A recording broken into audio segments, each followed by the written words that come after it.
Forest Ranger John thinks he's better off alone. He doesn't want people in his life because he feels that love only brings him pain. One day, a surprising encounter with a baby changes his mind. John sat motionless among the brush between the tall pines and watched the golden glow of sunset fade from the sky. The world turned gray, and shadows emerged from the trees on the far side of the clearing. The largest wolf raised its muzzle. John had no doubt it could scent him nearby. He breathed slowly and deeply, even though his heart was racing. The shadowy wolf slowly moved to the deer haunch he'd left near a patch of ferns. Her pups followed, and soon the little family was devouring the meat. John smiled. He watched the meat, then headed home along a winding trail through the forest. He kicked off his boots just inside the door to his cabin and lit a lamp.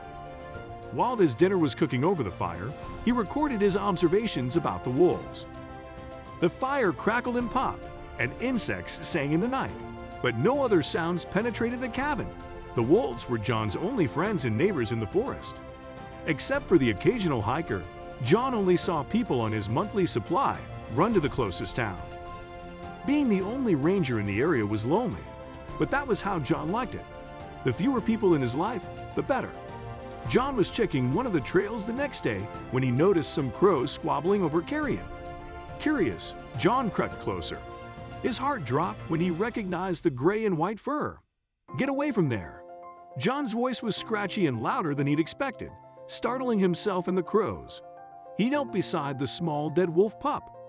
Tears sprang to his eyes. The little guy had been shot. What monster would do such a thing? He smoothed the pup's fur with gentle fingers and said a quiet prayer. It wasn't enough. Although John knew he ought to leave the pup and let the crows do their work, it felt wrong. Instead, John gathered rocks and built a cairn for the pup.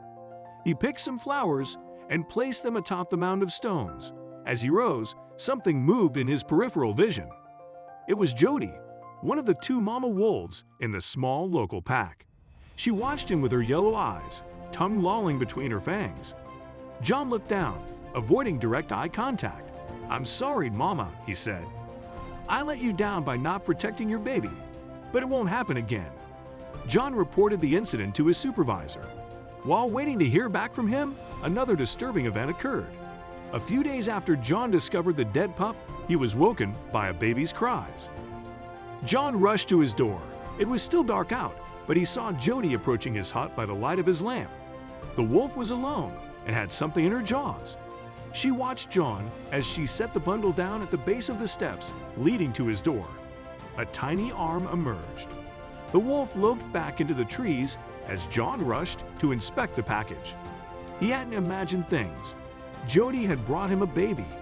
He folded back the swaddling blankets and was relieved to see the child was unharmed. It cried again. "Having you here makes me wonder if I shouldn't give the world another chance." "Easy there." John tucked the blankets back around the child and bounced the baby in his arms. A chill ran down his spine as this instinct kicked in, a reminder of a pain he'd buried long ago. Rather than dwell on the past, John turned his thoughts to the present mystery. Where did Jody find this baby? And how did she know to bring the child to him? John called out for the child's parents, but nobody answered. Not that he was surprised. Wolves could cover great distances in a single night, and Jody could have found the child anywhere within that range. He called the local authorities, and then it was just him and the baby. "Well now, I guess you need some TLC," John said. He rummaged in the bottom of his closet until he found a tightly wrapped package. It hurt his heart to look through the contents, but he deemed the baby's need higher than his desire to bury the past. He removed a packet of cloth diapers. "These were for my son, but he never got to wear them." John unwrapped the baby's swaddling and discovered the child was soaking wet. "I'm guessing you'll soon put them to use though." Once the little boy was dry, John mixed up some formula from his late son's supplies and fed the boy. With his needs satisfied, the child began babbling at John. "I'm sure it was quite the adventure, little man," John replied. "You can consider yourself very lucky that Jody's so smart and has such good motherly instincts." The baby soon fell asleep.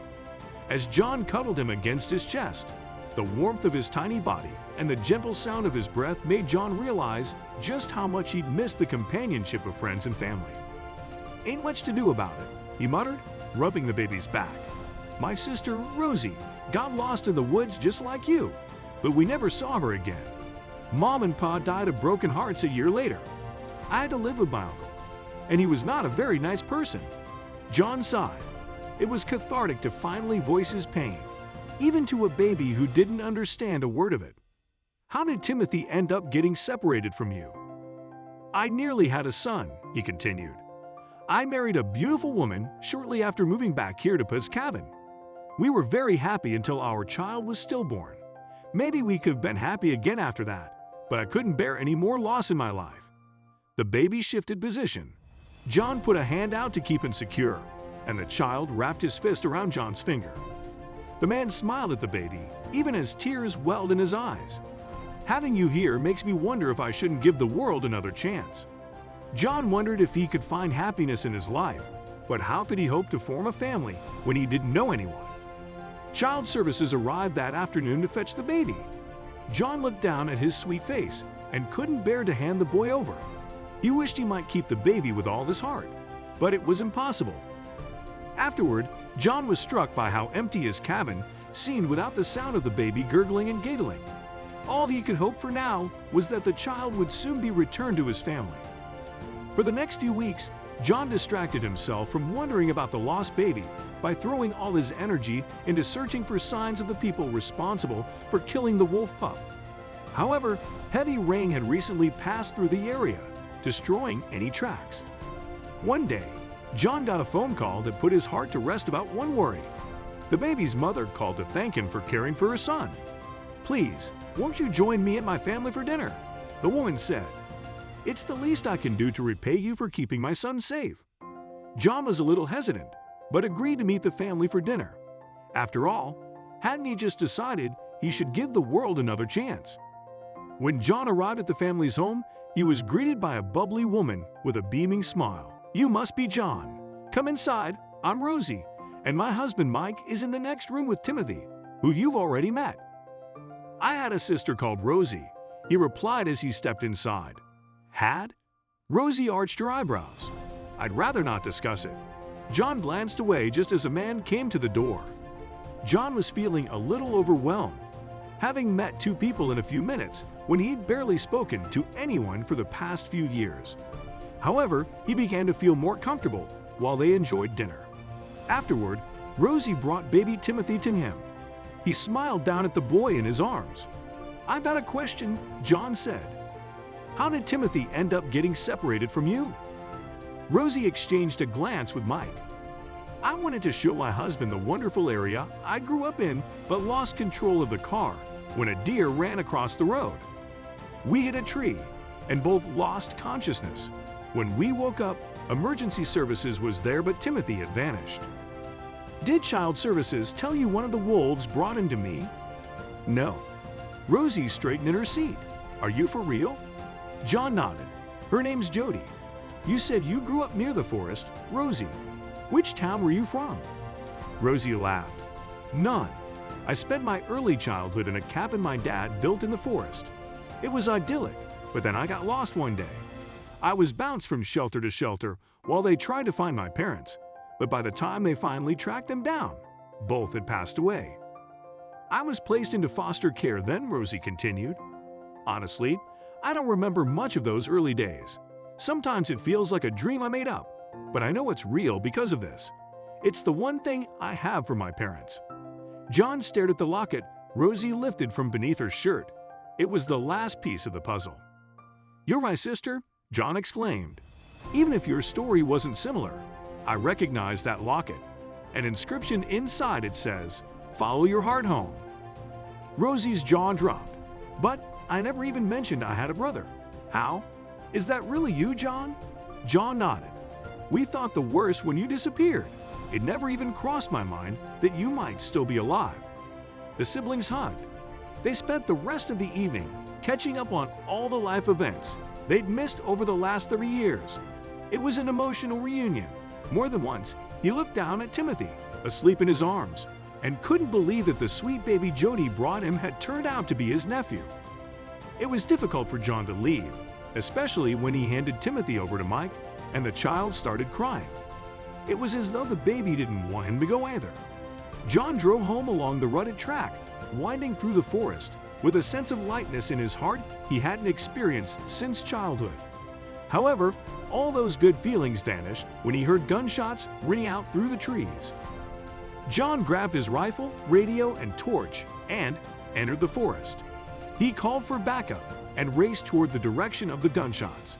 Soon, he came across a trio of armed men, and they were heading for Jody's den. John hung back to radio his position and then followed the men's tracks through the woods using his torch. When it became clear they were there to hunt the wolves illegally, John leaped out and arrested them. The next day, when Rosie came to visit, John told her how Timothy's savior had almost fallen victim to poachers. She then suggested they start an organization to help protect the wolves. "It's the least I can do," Rosie said. She was looking at John's cabin with tears in her eyes. "It's a little overwhelming being back here after all this time. So many memories are coming back to me." John put his arm around his sister. They stood together silently for a while, surrounded by the towering pines. John watched a bird flutter between the rays of light falling through the tree branches and inhaled the scent of the forest. Now he found his family. There was just one thing left for John to do. Over the next few weeks, with Rosie's help, John finally summoned the courage to call his ex-wife, Melanie. He told her all about meeting Timothy and how their late son's things had come in handy to help the baby. They cried together over the phone and decided to meet up. Melanie was curious about Timothy and wanted to meet him. That was the start of a renewed relationship between John and Melanie. Within a year, they were married, and not long afterward, Melanie fell pregnant. Soon, John was the proud father of a baby boy called Conry, a name which honored his Irish heritage, as well as the wolves, as it meant Wolf King.